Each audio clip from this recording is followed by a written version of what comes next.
여러분 안녕하십니까? 1월 둘째 주 알짜 뉴스입니다. 지난주에는 CES에서 올해 세계 시장을 주도해 나갈 주요 제품들이 많이 공개돼 눈길을 끌었는데요. 이번 주에는 어떤 소식들이 올라와 있는지 주요 뉴스부터 살펴보겠습니다. 디램값이 앞으로 3년간 계속 하락할 것이라고 시장조사기관 아이서플라이가 분석했는데요. 이에 따라 올해 PC 제조사들은 메모리 용량 늘리기 경쟁을 할 것이라고 전망했습니다. 앞으로는 국내에서 전파 인증을 받지 않은 스마트폰이나 태블릿 PC 등도 개인이 사용할 목적이면 한 대에 한해서 전파 인증을 받지 않고 들여와 사용할 수 있습니다. 지난주 CES에서 선보인 차세대 스마트폰과 태블릿 PC들 중에서 6, 7종가량이 상반기에 국내에 출시될 것으로 관련 업계는 전망하고 있습니다. 애플이 CDMA 아이폰 출시와 함께 유통 정책을 바꿀 것이라는 소문이 퍼지면서 국내에서도 SKT와 LG U+를 통해 아이폰 공급 여부가 관심을 끌고 있습니다. 삼성전자와 LG전자가 1,000만 대 이상 판매할 스마트폰 후속 모델들을 다음 달 스페인에서 열리는 이동통신 전시회에서 공개할 예정입니다. 방학철이라 게임 관련 기사들이 눈에 띄는데요. 지난 11일 오픈한 테라가 첫날 동시 접속자 16만 명을 넘어서 아이온의 기록을 깨며 PC방 인기 순위에서도 3위를 기록하며 상승세를 보이고 있습니다. 블리자드 월드 오브 워크래프트 대격변이 출시 한 달 만에 470만 장 이상 판매되며 사상 최대의 1개월 PC 게임 판매 기록을 달성했다는 소식입니다. 게임 업체 NC소프트의 프로야구 9번째 구단 창단에 대해 KBO는 찬성 의견을 모았지만 승인은 유보했습니다. 이에 NC소프트는 계속 창단 준비에 매진하겠다는 입장을 밝혔습니다. 지난해 말 청소년 심야 게임 규제에 이어 이번에는 정부가 PC방에서 청소년 아르바이트 금지 규제를 도입할 예정이어서 논란이 예상됩니다. 마이크로소프트의 엑스박스 360 키넥트가 출시 60일 만에 전 세계적으로 800만 대의 판매량을 기록했습니다. 아이폰 구입 후 1년 이내에 배터리 사용량이 급격히 감소한다면 서비스 센터에서 테스트를 거쳐 급감 배터리로 판명되면 무상으로 교체받을 수 있습니다. 클라우드 컴퓨팅 시장의 주도권을 놓고 국내 통신업체들이 퍼블릭 클라우드 서비스로 앞서 나간 가운데 IT 서비스 업체들도 올해 본격적으로 뛰어들 것으로 보여 격돌이 예상됩니다. KT가 아이폰용 내비게이션 앱 올레내비를 새롭게 선보이며 SKT의 T맵과 위치 기반 서비스 시장을 놓고 경쟁이 점점 뜨거워지고 있습니다. 국내에서 페이스북은 성장하고 있는 반면 트위터는 하락하고 있다는 코리안 클릭 자료를 인용한 기사가 눈에 띄는데요. 스마트폰이나 서드파티 사용자들은 집계가 안 됐기 때문에 정확한 현실을 반영하지 못했다라는 의견도 있습니다. 삼성전자와 LG전자가 2011년형 에어컨 신제품을 잇따라 출시하면서 이어지는 강추위 속에도 아이러니하게 에어컨 판매 경쟁이 뜨겁습니다. 100% 아이폰으로만 촬영한 박찬욱 감독의 파란만장이 이달 말 개봉할 예정인데요. 스마트폰이 또 어느 영역까지 사용될지 흥미롭습니다.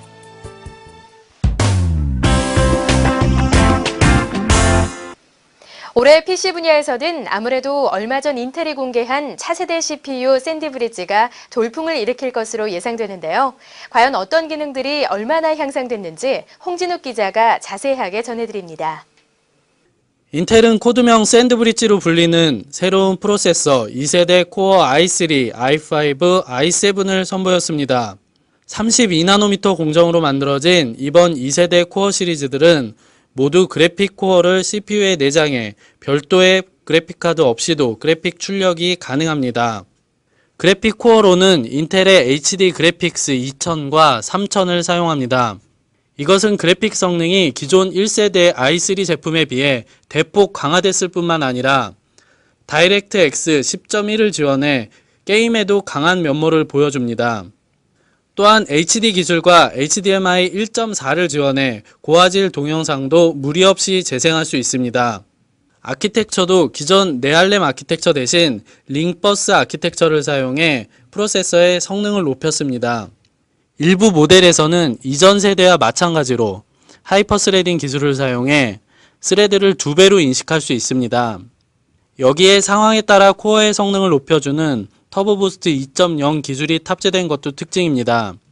이 기술은 i5와 i7에만 적용이 되는데 1세대에 적용됐던 터보부스트 기능에서 인공지능의 전력 관리 기능이 더해져 시스템을 더욱 안정적으로 운영할 수 있게 됐습니다. 터보부스트 2.0은 CPU뿐만 아니라 그래픽 코어에도 적용되는 등 활용도를 크게 높였습니다.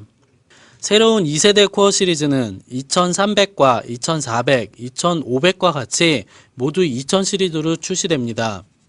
배수락이 해제되고 HD 그래픽을 3000을 사용하는 K 모델도 곧 출시될 것으로 알려졌습니다. 참고로 이번 프로세서는 기존의 1세대 프로세서에서 사용됐던 1156 소켓 방식 대신 1155 소켓 방식의 메인보드를 사용합니다. 두 소켓은 모델명으로 보면 언뜻 비슷해 보이지만 서로 호환이 되지 않기 때문에 사용자들의 주의가 필요합니다.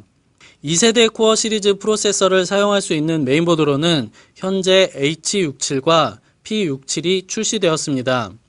이 중에서 H67 칩셋만 그래픽 출력이 가능합니다. 인텔의 이번 2세대 코어 프로세서의 출시로 CPU 시장은 물론 중저가형 그래픽카드 시장에도 많은 영향을 미칠 것으로 보입니다. 미디어잇 홍진욱입니다. 컴퓨터 모니터의 소비 전력이 점차 낮아지고 있는 것으로 나타났습니다. 다나와 리서치 모니터 판매량 분석을 보면 지난해 6월 인기 있는 모니터 소비 전력은 40에서 45W였지만 6개월 뒤에는 10W 이상 낮아진 것으로 나왔는데요. 이처럼 소비 전력이 낮아진 데는 LED 백라이트를 사용한 모니터가 늘어났기 때문입니다. 또한 정부의 규제 강화로 저전력이 트렌드가 되면서 모니터 수요가 많아졌기 때문이기도 합니다. 하지만 최근에 IPS 패널을 탑재한 모니터들이 속속 등장하면서 저전력 제품이 마냥 인기를 끌지 않을 것이라고 업계 관계자는 내다봤습니다.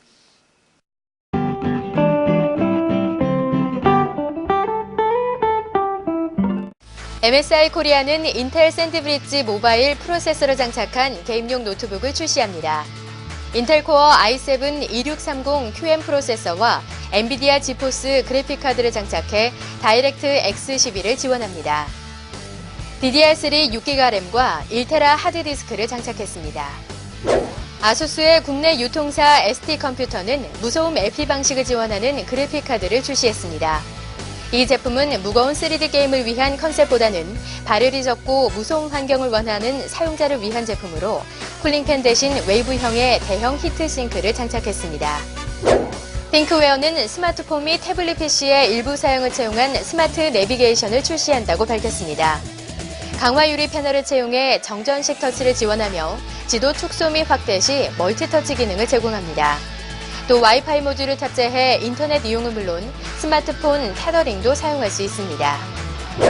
트랜센드는 USB 3.0 인터페이스를 지원하는 USB 플래시 드라이브를 내놨습니다. 차세대 USB 3.0의 장점을 살려 기존에 비해 2배에 이르는 전송 속도를 제공합니다.